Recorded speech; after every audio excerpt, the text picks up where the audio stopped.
दूसरा धातुमल क्षेत्र slash zone, इसका तात्पर्य 900 अंश से 1200 अंश होता है। इस क्षेत्र में चूना पत्थर अपघटित होकर कैल्शियम ऑक्साइड तथा कार्बन डाइऑक्साइड बनता है। कैल्शियम ऑक्साइड सिलिका की अशुद्ध की क्रिया करके धातुमल बनती है, CaCO3, फिर CaO plus carbon dioxide, CaO plus SiO, फिर CaSiO3, फिर CaCO3 plus CaO plus 2CO। Charge अयस्क कोक चूना प्याला और शंकु व्यवस्था अपघटित गैसें गर्म प्रवाह 600 अंश, 1000 अंश, 1300 अंश धातुमल एवं धातुमूल द्रविड़ धातु। तीसरा दहन एवं गलन क्षेत्र, इसका तापमान 1200 अंश से 600 अंश तक होता है। इस क्षेत्र में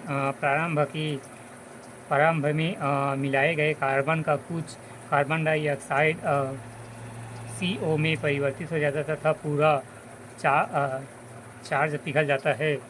2C 2C plus O2 plus 2CO, C plus O2 plus CO2 plus C2CO।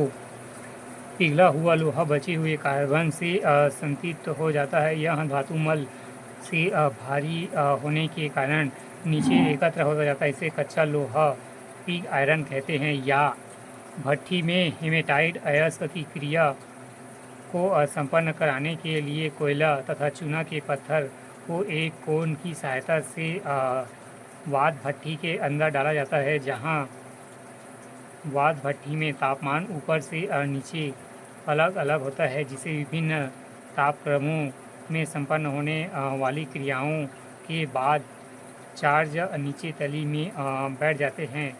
जहां वात भट्ठी में होने वाली क्रियाओं में हेमेटाइट अयस्क से लोहे को निष्कासित करते समय चूना पत्थर को उपयोग में लाया जाता है, क्योंकि हेमेटाइट अयस्क फेरिक ऑक्साइड में सिलिका SiO2 की अशुद्धियाँ रहती है।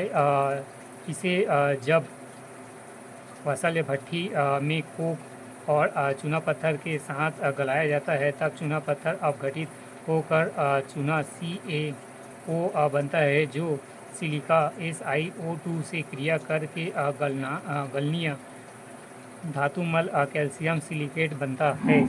अभिक्रिया CaCO3 फिर CaO plus carbon dioxide CO2, फिर SiO2 प्लस CaO कैल्शियम और सिलिकेट CaSiO3।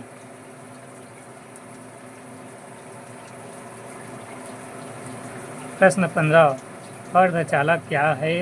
PN डायनोड की संरचना एवं कार्यविधि समझाइए। उत्तर, अर्धचालक ऐसे पदार्थ हैं जिनकी विद्युत चालकता बहुत कम होती है, लेकिन इनमें कुछ विशेष अशुद्धियाँ मिलने पर इनकी विद्युत चालकता बढ़ जाती है। उदाहरण के लिए सिलिकॉन, जर्मेनियम। इसके दो प्रकार होते हैं, P प्लस N प्रकार के अर्धचालक उन्हें PN डायनोड की संरचना PN डायनोड का निर्माण P प्रकार और N प्रकार अर्धचालकों के संयोजन से होता है, जिसमें P प्रकार के अर्धचालक में होल की संख्या अधिक और इलेक्ट्रॉन की संख्या न के बराबर होती है, जबकि N प्रकार के अर्धचालक में इलेक्ट्रॉन की संख्या अधिक और होल की संख्या न के बराबर होती है। PN डायनोड की कार्यविधि। PN डायनोड अग्र अभिनति अर्थात एक ही दिशा में कार्य करता है। अग्र अभिनति किसी परिपथ में तब निर्मित होता है जब डायनोड प्लस बैटरी के धनात्मक सिरा प्लस से जुड़ा होता हो और डायनोड का कैथोड माइनस के ऋणात्मक सिरा से जुड़ा हो। इस अवस्था में डायनोड काम करता है। अगर अभिनति में रिक्तीकरण प्लस पतली हो जाती है और धारा आसानी से प्रवाहित होती है। अगर अभिनति के रिक्तीकरण क्षेत्र में असंभावित बाधा का मान कम होता है